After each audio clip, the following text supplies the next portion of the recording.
Hello students of 11th class of science stream. Today in this video we discuss about subtraction of two vectors. Okay, and you know very well about the subtraction is the opposite process of the summation or addition. ठीक है ना। तो आज हम सीखेंगे कि किन्हीं दो वेक्टर्स को कैसे घटाया जाता है और सब्ट्रैक्ट किया जाता है। तो काफ़ी इजी है। जनरली आप जानते हैं कि जैसे ऐड किया जाता है, ऐड करने की जो अपोजिट प्रोसीजर है वही आपका क्या है, सब्सट्रैक्शन है। तो देखिए कैसे सब्सट्रैक्शन ऑफ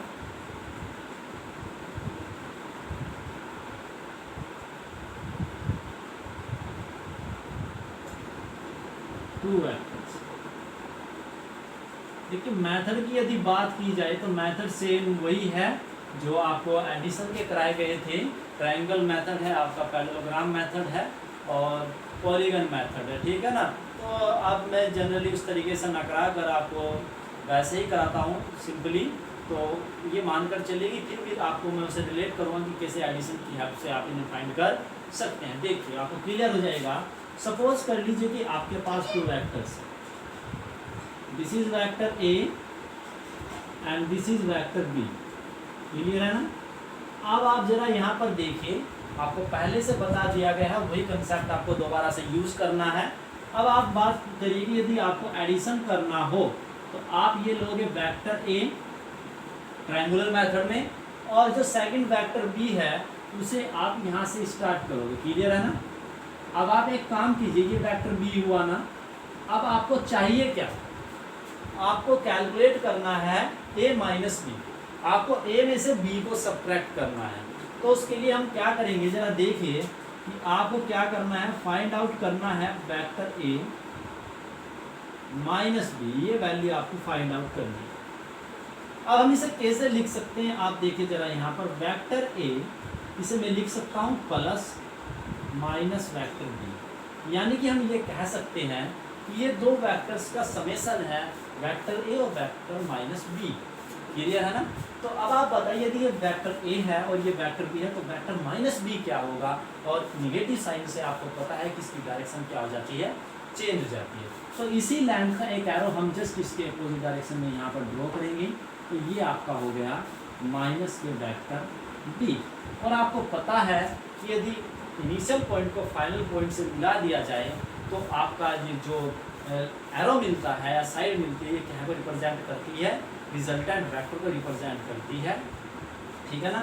तो ये हुआ इन दो वेक्टर्स का एडिशन, जैसा आपको बताया गया था ट्रायंगुलर मेथड में।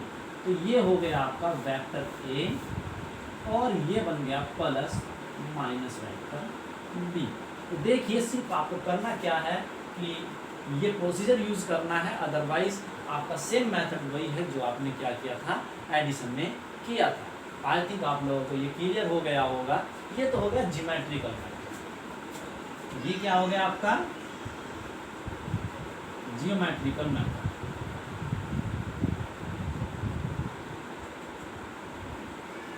अब मैं सेकंड मेथड इसमें एनालाइज करूंगा, आपका एनालिटिकल मेथड। Analytical method. अब आप जरा यहाँ पर देखिए, जब इसमें हम ये बात करेंगे एनालिटिकल मेथड में तो क्या होगा, हमें मैथमेटिकल मेथड भी कह देते हैं। इसे कैसे यूज़ करेंगे फॉर सब्ट्रैक्शन के लिए। तो आप देखिए कि जैसे हम पिछली बार बात की थी कि इनके बीच में जो एंगल था उसे हमने थीटा कंसीडर किया। क्लियर है ना। तो आप देखिए यदि ये एंगल आपका थीटा है, क्लियर है ना, तो ये एंगल भी आपका कितना होगा, थीटा होगा। बट हमेशा इस बात का आपको ध्यान रखना है कि जब एंगल मेजर करते हैं इन केस ऑफ एरोस, तो हमेशा ये ध्यान रखना है, मैंने आपको बताया भी था कि जो आपका इनिशियल पॉइंट होता है उससे एरो आपकी बाहर निकलने चाहिए, उनके बीच में एंगल कंसीडर किया जाता है। ठीक है ना। अब यहाँ पर देखिए ये एरो आपका आउटवर्ड इधर को है और ये एरो इधर को है। तो इस केस में जो एंगल लिया जाएगा, ये लिया जाएगा 180 डिग्री माइनस थीटा। क्लियर हुआ ना। क्लियर हो गया। तो यानी कि जो रिजल्टेंट आपने वहाँ पर फाइंड किया था आर, वो यहाँ पर होगा ए स्क्वायर प्लस बी स्क्वायर, यहाँ पर मैं सब्ट्रैक्शन के लिए यूज कर लेता हूँ एस, तो B square plus 2ab into cos, angle आपका चेंज हो गया 180 डिग्री माइनस थीटा। और आपको पता है कि कोस जो होता है सेकंड क्वाड्रेंट में निगेटिव होता है, ठीक है ना, और 180 डिग्री पे नो चेंज। तो इसी कंसेप्ट को हम यहाँ यूज करेंगे, ए स्क्वायर प्लस बी स्क्वायर, और ये यहाँ पर हो जाएगा minus 2ab cos theta. Clear है ना। तो फॉर सब्सट्रैक्शन ये फॉर्मूला हम यूज कर सकते हैं, बट हमें इसकी कोई ज़रूरत नहीं है। हम एक ही सिंगल फॉर्मूला यूज़ करेंगे, क्योंकि ये भी एक तरीके का एडिशन है और ये भी एक तरीके एडिशन के फॉर्मूले के लिए ही हम यूज़ कर रहे हैं, ठीक है ना।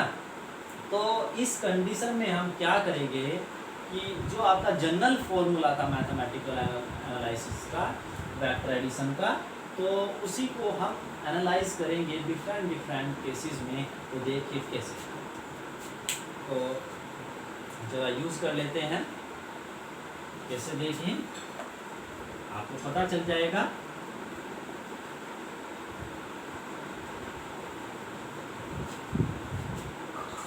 Special cases,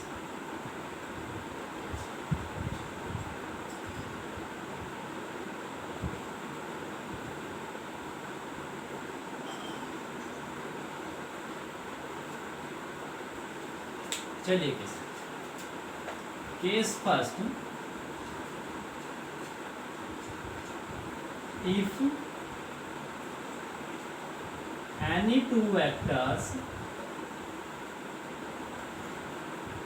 vector A and vector B, are in same direction, are aligned in same direction,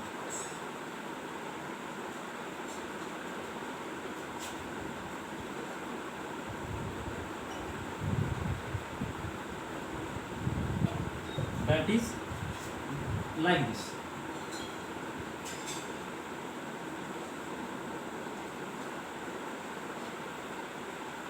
ये वेक्टर आपका ए हो गया, सेकंड वेक्टर आपने कंसीडर कर लिया कि ये वेक्टर तो सेम डायरेक्शन में आपके हो गए। तो आप देखिए इन दोनों के बीच का जो एंगल होगा वो थीटा इज इक्वल टू होगा 0 डिग्री। और आपको पता है कि कोस 0 आपका होता है cos theta equals to cos 0 degree equals to 1। तो इनका रिजल्टेंट क्या होगा? सो रिजल्टेंट वेक्टर, या ये कह सकते हैं addition, will be equals to under root A square plus B square plus 2ab cos theta. तो ये क्या होगा आप बता दीजिए इसकी value, A square plus B square, और ये आपका हो गया 2ab, इसकी वैल्यू कितनी हो गई 1, 2ab, और ये बन गया आपका a प्लस बी का होल स्क्वायर स्क्वायर। तो यहाँ से स्क्वायर रूट कैंसिल आउट हो जाएगा, तो ये आपको मिलेगा a प्लस बी। तो यानी कि इसका मतलब ये हो गया, यदि दो वेक्टर एक ही डायरेक्शन में काम कर रहे हों तो उनका जो रिजल्टेंट होगा वो उन्हें ऐड कर कर मिल जाएगा, simply addition. That is the resultant, that is the magnitude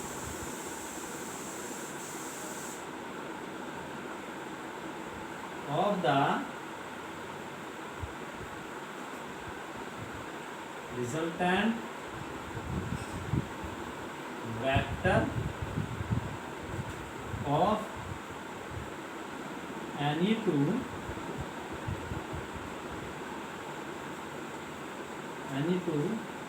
vectors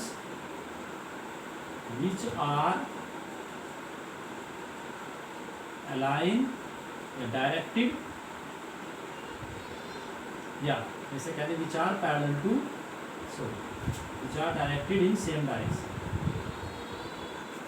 इन ये इंपॉर्टेंट पॉइंट है, याद रखिएगा, क्योंकि जब आर्टिकल्स करेंगे हम फिजिक्स के तो उन कंडीशंस में काफ़ी यूजफुल होगा ये, तो इसे याद रखिएगा। अब सेकंड केस की बात करते हैं। If any two vectors are A B are in opposite direction, opposite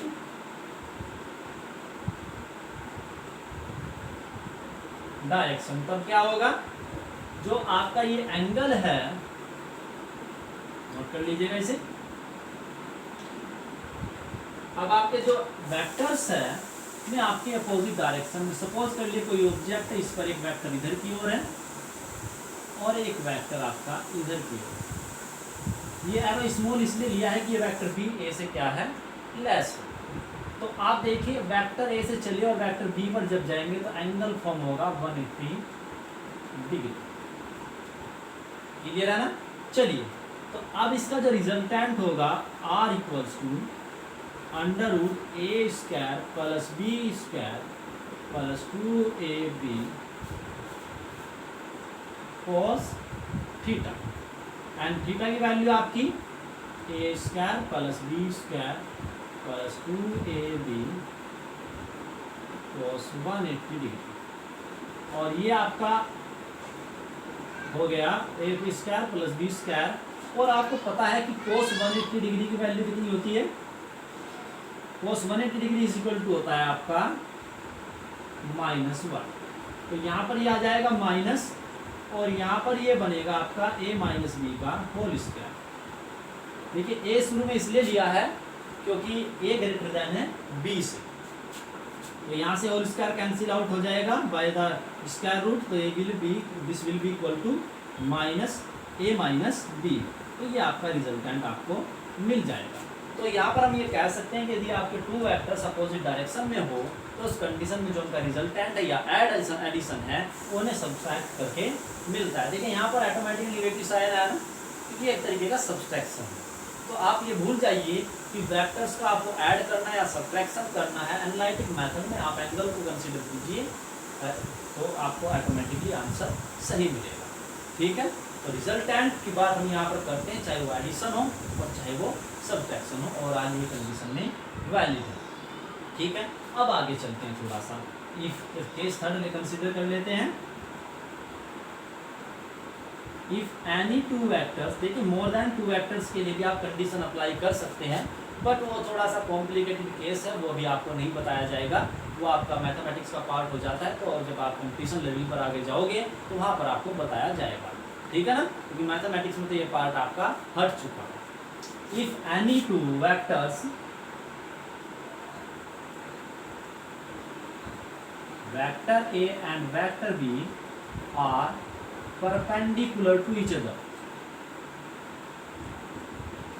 देखिए कुछ बच्चों को डाउट था कि सर ये जो टॉपिक्स आप करा रहे हैं कहाँ से करा रहे हैं। देख, कराया तो एनसीईआरटी से ही जा रहा है। ये मैं इस तरीके से करा रहा हूँ आपको जिससे कि कोई भी टॉपिक आपको पढ़ने में कोई प्रॉब्लम ना हो, इस बात का ध्यान रखिए। ठीक है नहीं, वैसे तो आपका जो टॉपिक है मोशन वाला वो स्टार्ट करना था हमें, ठीक है नहीं, बट हमने उससे नेक्स्ट टॉपिक स्टार्ट किया है, वो आपका वेक्टर एनालिसिस। तो क्योंकि वो इसमें यूज़ किया जाएगा, आपका 2 डायमेंशन वाला पार्ट कराना था, पहले करा दिया है हमने स्टार्ट। तो आप देखिएगा आपको एनसीईआरटी मिल जाएगा, साइड बुक कोई हो तो उसमें आपको ऑटोमेटिकली दिख जाएगा, प्रदीप हो चाहे एसल अरोरा। ठीक है ना, तो आप लगे रहिए, अपने नोट्स प्रिपेयर कीजिए क्योंकि इनका बेनिफिट आपको मिलेगा। और आपको मैंने पहले बताया कि आपको डेली अपना नाम लिखकर कमेंट करना है, क्या टॉपिक आपको पढ़ाया गया है वो भी लिखकर कमेंट करना है। उसका एक कोई हिंट जिससे मुझे पता चलेगा आपने पूरी वीडियो देखी है या नहीं देखी है, और इसका बेनिफिट आपको बाद में मंथली टेस्ट रिपोर्ट हो चाहे आपकी एग्जामिनेशन से प्रैक्टिकल्स हो, उन सभी में आपको इसका बेनिफिट मिलेगा क्योंकि डेली रिपोर्ट आपको तैयार की जाए। ठीक है, to each other, that means one vector is like that vector A and another vector is like that vector B, both are mutually perpendicular each other, that is theta is equal to 90 degree. In that case, resultant of these two vectors will be equals to r equals to under root a square plus b square plus 2ab cos 90 degree, and you know very well about cos 90 is 0, so this will be equals to a square plus b square plus 0, that is r equals to a square plus b square. And for 90 degree angle we can say that this formula is like PGT, Pythagoras theorem. R square equals to a square plus b square, a square here as like as base, and b square like as perpendicular, and r like that hypotenuse, okay ना। तो यही आपका triangular method था, या ये कह दीजिए क्या था, पैरेललोग्राम वेक्टर एडिशन का। तो आप ये 3 स्पेशल केसेस याद रखिए। यदि सेम डायरेक्शन में है तो ऐड किए जाएंगे, अपोजिट डायरेक्शन में है सब्ट्रैक्ट किए जाएंगे, और यदि परपेंडिकुलर डायरेक्शन में है तो उनमें पीजीटी आपको अप्लाई करनी है शॉर्टकट क्वेश्चन करने के लिए। आपको काफ़ी हेल्पफुल होंगे ये पॉइंट्स कंपटीशन लेवल में भी और एग्जाम्स के पॉइंट ऑफ व्यू से भी। आई थिंक मुझे लगता है कि आपको ये कंसेप्ट क्लियर हो गया होगा। इसके बाद भी हम जो नया टॉपिक स्टार्ट करेंगे वो भी काफ़ी इंटरेस्टिंग है, वो होगा आपका रिजोल्यूशन ऑफ वेक्टर्स। ठीक है, रिजोल्यूशन ऑफ वेक्टर मीन्स आपको मैं बता दूं थोड़ा सा इसका मीनिंग, कि यहाँ पर हमने ट्रू वेक्टर्स को ऐड करके एक नया वेक्टर बनाया। अब हम इसका अपोजिट मेथड पढ़ेंगे कि अब हमें क्या करना है कि एक वेक्टर आपको गिवन होगा, उसे आपको रिजोल्व करना है मोर देन 1 वेक्टर्स, यानी कि हम उसे 2 वेक्टर्स में रिजोल्व करेंगे या 3 वेक्टर्स में रिजोल्व करेंगे, और देखते हैं कि वो कैसा प्रोसेस होगा। वही इंपॉर्टेंट आपका कंसेप्ट है जो आपको आगे के आर्टिकल्स में भी यूज़ करना है। Okay, thank you for watching this video. Please subscribe my YouTube channel, like and share. ठीक है, ओके।